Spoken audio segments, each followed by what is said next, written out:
Known for their timeless physiques, the bodybuilders of the golden era didn't just rely on training. They followed diets that prioritized muscle growth, fat loss, and overall balance. While the sport has evolved since then, many of the principles established during this iconic time remain just as effective today. You have a New Year's resolution or a goal where you say, I'm going to lose 20 pounds. And then when you see something sweet, you say, well, one day doesn't matter. I mean, no one is looking around, so I'm going to just have this little banana cream pie. And this is how it tricks you, because the mind, because you're an addict now to sweets, the mind pulls the trick that it says to you, it sends a signal that says, it's okay. This is one more time, what do you care? And so this is why it has to be automatic. So you have to get into the stage where you just say automatically, when they bring bread to the table, thank you very much, no bread. And when they come and it says, any dessert, no thank you. Bodybuilding isn't about simply gaining weight or losing it, it's about composition. That means building lean muscle while keeping fat to a minimum, which requires a very specific approach to diet. Many modern diets, especially those aimed at the general public, focus solely on cutting calories. While that might shed pounds, it often comes at the expense of hard-earned muscle. The golden era athletes understood this distinction and crafted diets that supported their training goals. Protein was the cornerstone of their nutrition, and it's still the foundation of any effective bodybuilding diet. For these athletes, protein sources like beef, chicken, eggs, and fish provided the essential amino acids needed to repair and grow muscle tissue.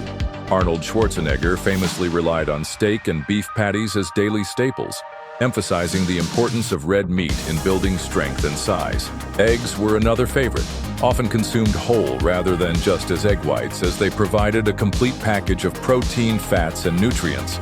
The legend Frank Zane had this to say. I watched my carbohydrate intake is what I did all those years.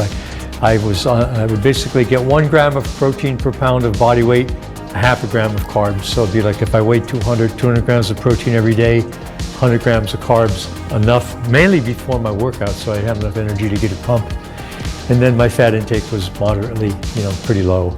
But I got in good shape doing it. I still sort of do that. I always eat more protein than carbs. And good fats, not so much saturated fats, mostly things like olive oil, monounsaturated oils, almond oil, but I'm not really big on using no butter. It seems that Arnold also followed a similar protocol.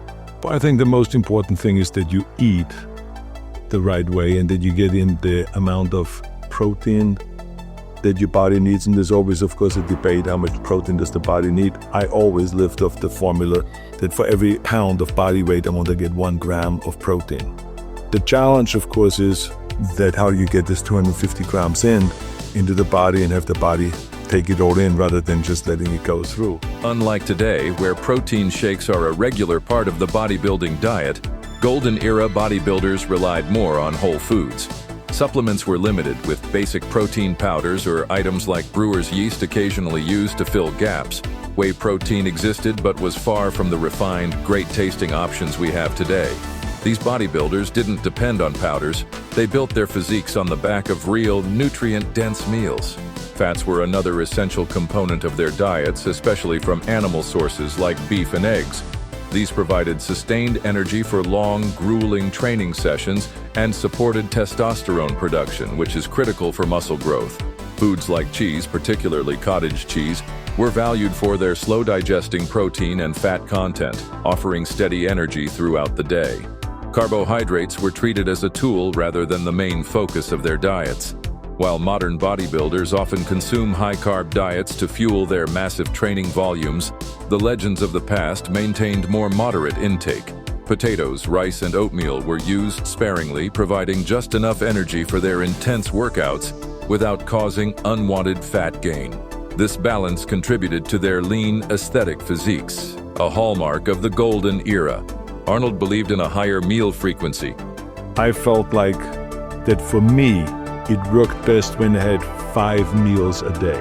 There's some people that can work with 3 meals. For me, 5 meals was the answer. And the reason is because I never was a big eater.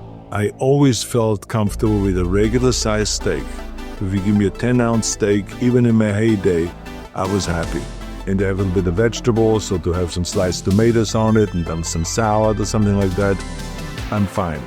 In the morning, if you gave me just 3 scrambled eggs with a little bit of bacon and or sausage with some cut in tomatoes and onions, I was fine with that. What set the Golden Era athletes apart wasn't just their food choices, it was their understanding of how diet fit into the bigger picture of training and recovery. They trained hard, often twice a day, with sessions lasting several hours. This level of intensity required a diet that not only built muscle but also supported energy and recovery. Meals were typically spread across the day to ensure a constant supply of nutrients, preventing energy crashes and maximizing protein synthesis. For modern bodybuilders, there's much to learn from this approach. By focusing on whole foods like lean proteins, quality fats, and controlled carbs, you can fuel your workouts and support muscle growth without overloading on unnecessary calories. This balanced approach is especially effective for anyone aiming to maintain a lean physique year-round. To battle his cravings, Arnold believed it was important to be prepared with emergency measures. The only thing is that 2 hours later, after that breakfast, I was hungry. And so when I was sitting there at the Santa Monica City College, or I was on a workplace doing construction work, or wherever I was, I would pull out of my bag a little plastic container that had a cup on it that you usually use at the bar to mix things at the bar. And I would have my, milk in there, and I would have my protein powder in there and everything like this. And I would just close it up and then put it in my bag. And then I would be sitting in the classroom and I would just pull it out, shake it up like that. Everyone would be looking kind of, what the hell is he doing now? And I would be shaking my protein, just like a bartender doing all the little tricks, And then I would drink it, close it up and put it away. And that to me was the additional kind of 30 grams of protein that I needed at that time. And then I will be, an hour later going to the gym, and then we'll be working out for 2.5 hours, and then we will go for lunch, and there will be a late lunch. And then Arnold's emphasis on tailoring diet to individual needs is another valuable lesson. He believed in experimenting to find what worked best for your body. Whether he was trying to gain 10 to 15 pounds of muscle or cutting down for a competition, his meals adjusted to match his goals. This flexibility allowed him to achieve results without the pitfalls of extreme bulking or crash dieting. Cardio was another area where the Golden Era approach differed from today. While modern athletes often dedicate hours to cardio to burn fat, the legends of the past kept it simple. Walking, swimming, or even playing sports were common forms of cardio. These activities complemented their weight training rather than detracting from it, helping them stay lean without overexerting themselves.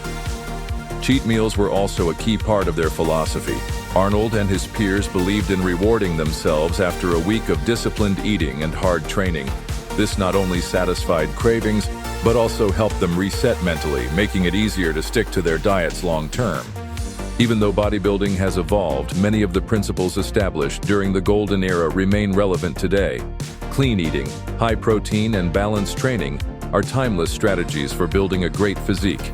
While modern athletes have access to advanced supplements and training techniques, the simplicity of the Golden Era approach continues to inspire. So, what can we take away from this era? First, focus on whole, nutrient-dense foods like lean meats, eggs, and vegetables. Second, tailor your diet to your specific goals and body type.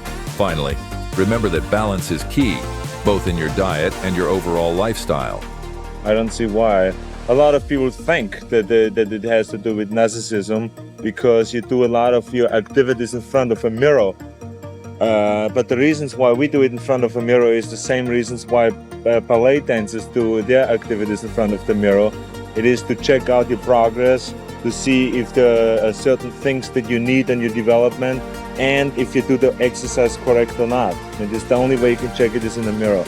Arnold Schwarzenegger once said, "The worst thing I can be is the same as everybody else. I hate that." The bodybuilders of the Golden Era didn't just follow the crowd, they set the standard. By applying their principles to your own fitness journey, you too can stand out. What's your favorite Golden Era principle? If you enjoyed today's deep dive into bodybuilding nutrition, smash that like button, subscribe to the channel, and let me know in the comments. Until next time, train hard, eat smart, and keep chasing greatness.